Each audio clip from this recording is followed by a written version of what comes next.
Good morning, friends. Welcome back to Sniffy's Petcast, your bi-weekly dose of positivity. I'm your host, Howard. Hello, everybody. I'm Ting, co-hosting this podcast with Howard. Hey, Ting. We all know that you have a border collie, Chubby. How's he been doing recently? Any fun updates you want to share with us? Well, Howard, I've been seeing a lot of pictures online of dogs smiling, and it made me want to capture a smiling moment of Chubby. So I grabbed his favorite toy, and sure enough, he started waggling his tail. But he wasn't smiling. That left me a bit confused. Is he happy or not? Oh, that's interesting. So you think a happy dog is supposed to wag its tail and smile?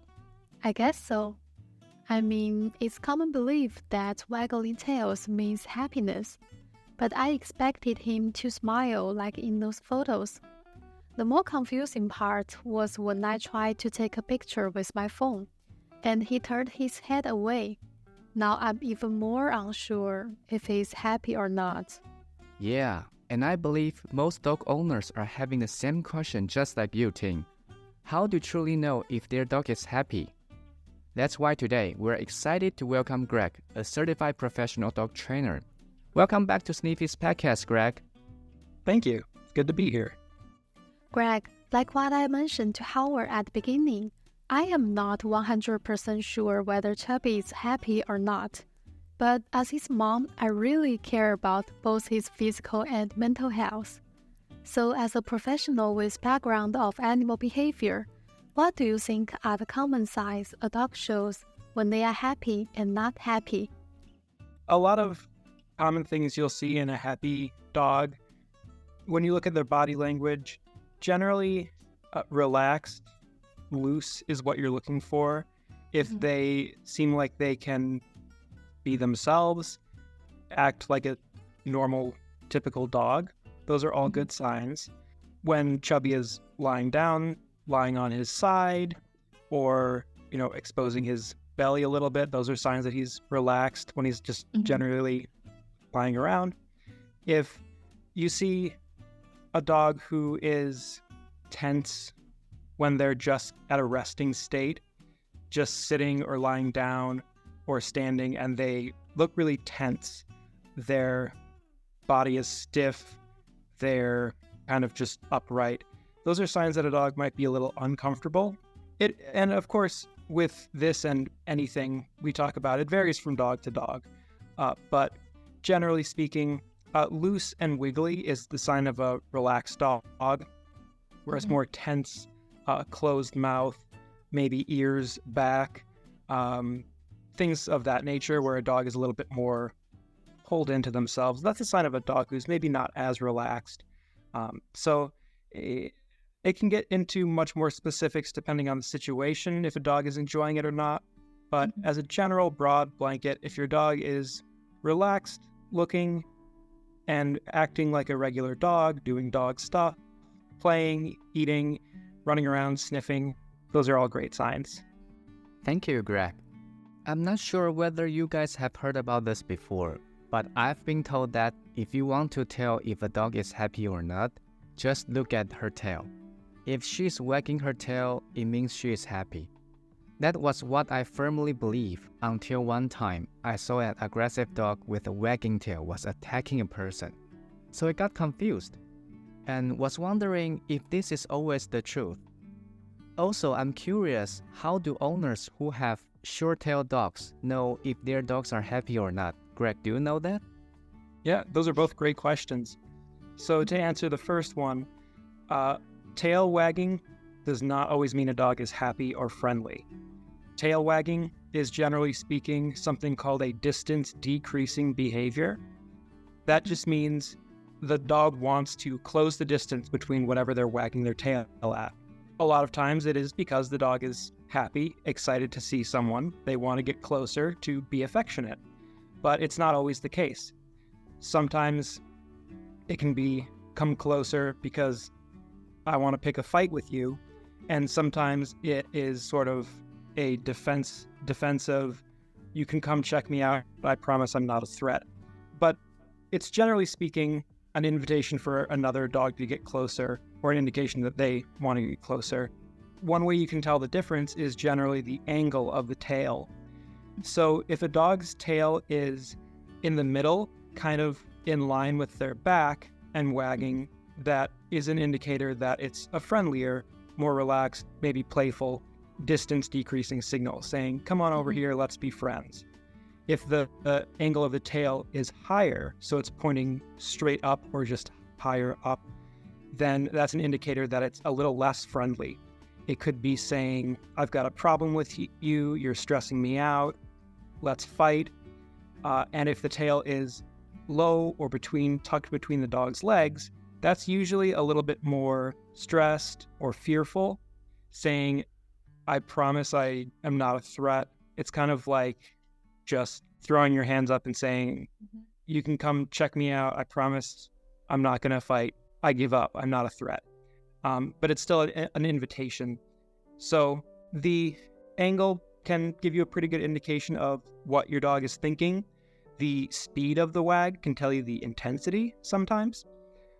And of course, there are gray areas. Sometimes during really intense play sessions, you'll see a dog whose tail is straight up, but it's still purely friendly. So it varies a lot. But as a general rule, the angles as they break down like that can kind of tell you the dog's intention. So to answer your first question, no, not always a happy signal. As for dogs who have short or no tails, of course, it's harder to communicate. Usually, you can see if you picture a corgi or an Australian shepherd, they might wiggle their whole butt, sort of the same thing.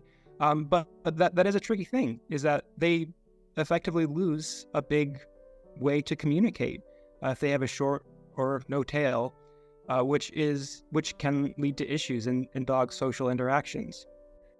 So when two dogs meet with each other for the first time, usually what is going on in their mind?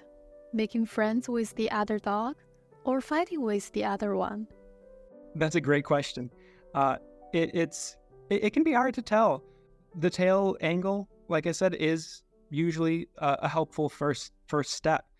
A lot of dogs are very friendly and do want to make friends with every dog they see, which is lovely. Even if it comes with barking, jumping, it can still be excitement, generally pleasant emotion going towards that interaction. Some dogs, of course, do want to pick a fight with every other dog they see, and it might not be as clear cut as that. It might just be excitement in the dog, whether it's friendly or unfriendly. The dog doesn't even know. It could just be they see another dog and they get excited to kind of see where it goes. A lot of dogs are interested in some interaction one way or another with other dogs. So will a dog for no reason want to fight with another dog? There's usually some reason. It might not make sense. It might not be consistent. But if a dog does want to pick another fight with random dogs they come across, sometimes it's sort of like a defensive, like if they had an interaction with another dog that they got scared, they see another dog and they go on the defensive. Sometimes it's poor socialization. They didn't get a lot of experience when they were puppies. And it could also just be a dog's nature sometimes. Certainly no guaranteed reason. We don't always know, but there are a lot of situations where we could point to an incident and say, this is probably why your dog reacts this way. Another common one is if people walk their dogs and use any punishment-based collars, like a prong collar or a choke chain, that can oftentimes add a lot of stress to walks. So if your dog is out on a walk and sees another dog and they are initially happy and friendly and want to go say hi and be friends and play, but they're excited, so they're barking and pulling. If the owner pulls on the prong collar, the dog's going to now have a bad association and say, well, every time I see another dog, I feel something unpleasant, so maybe it's not as fun as I thought. Thank you, Greg. Those are really great information. Next time, if I want to say hi to other dogs, I'll definitely look at the angle of their tails and the wagging speed. Okay, so now I have another question. Like Ting just mentioned earlier, pet owners love to share photos of their dogs smiling, especially golden retrievers. When talking about them, the first impression is that they smile a lot. So Greg, do dogs really know how to smile? Or say, do they smile because they are happy? That's a great question. It can come in two varieties. If a dog, like I mentioned earlier, is loose and relaxed, maybe they're gently panting with their tongue hanging out, kind of looks like a smile, and that can be a sign of a happy, relaxed dog. However, a lot of times, well, sometimes at least, you see something that looks like a really big kind of cheesy grin. And a lot of times people think that is a really happy smile, but that's actually the opposite. Oftentimes, it's something called an appeasement grin, and it's a social signal between dogs, and a lot of other animals do this as well. It's actually one theory as to why humans smile when they're happy. It actually came from a social appeasement situation. The idea is it's a signal to say, I'm not a threat, basically, and I don't want a bad interaction right now. It's saying everything's good, we can go about our business, we don't have to fight. So if a dog is very stressed, they might have a really wide, toothy smile. And a lot of times that also goes with closed eyes, maybe turning their head away. But it's a social signal saying, everything's good, I don't want to fight, which kind of makes sense as to why humans smile too sometimes. If you've ever been in a socially awkward situation, you might smile or laugh. And it's kind of the same thing. You're putting on, it's a happy face, but what you're really expressing is everything's good here, no need to have a negative interaction. Even though it's not necessarily a pleasant feeling, you're still smiling and laughing. So kind of the same idea, sometimes with that big toothy smile from dog. That's very good to know. Yeah, I really learned a lot today. Yeah. I sometimes notice that chubby sighs like humans do. We know when people sigh, that often means they are feeling depressed. Does the same apply to dogs as well? Yeah, it can mean the same thing for dogs as it does for humans. And it can come in a couple different varieties too. Sometimes if you are feeling depressed or exhausted, like you said, if your dog will lie down and kind of let out a big sigh. It can also sometimes just be when they're relaxing. Maybe after a long walk or a good play session, they hop on the couch, and as they lay down, they let out a big sigh. So it is sort of that tired, but not necessarily bad or unpleasant, just spent kind of thing. That at the same time a human might sigh, just like letting it out, whether it's relaxed or maybe a little tense. But certainly it's been observed in dogs in both situations. Do dogs also get depressed or have depression? Yeah, it hasn't been studied nearly as thoroughly as in humans, of course.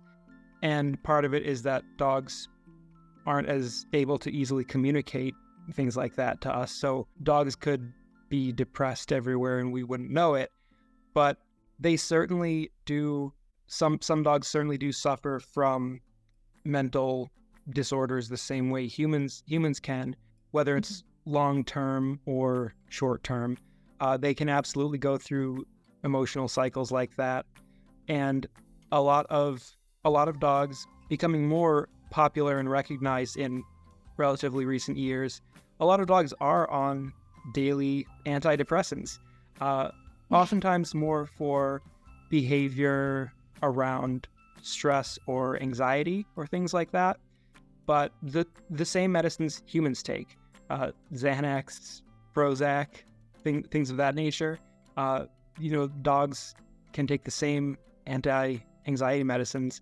Of course, vet knows the dosage and all that. But absolutely, dogs, their emotions can get a little out of whack, just like people's, and sometimes need a little help to stay on track. So certainly, like I said, it hasn't been studied as in depth as humans, of course, but they can absolutely sometimes experience things like that. Thanks for sharing, Greg. Today we've talked about lots of interesting stuff, such as how to tell if our dogs are happy, some common myths, like tail wagging means a dog is happy, and dog smiling. We will put the information of Greg's class below. You will definitely love his class. For the next episode, we will continue talking about dogs' emotion with Greg. Thanks for tuning in to today's episode. Your thoughts and feedback are very important to us, so please don't hesitate to reach out. Whether it's a story you'd like to share, a topic you're curious about, or you are interested in joining us as a guest speaker, please email to info@sniffylabs.com. info@sniffylabs.com. See you next time!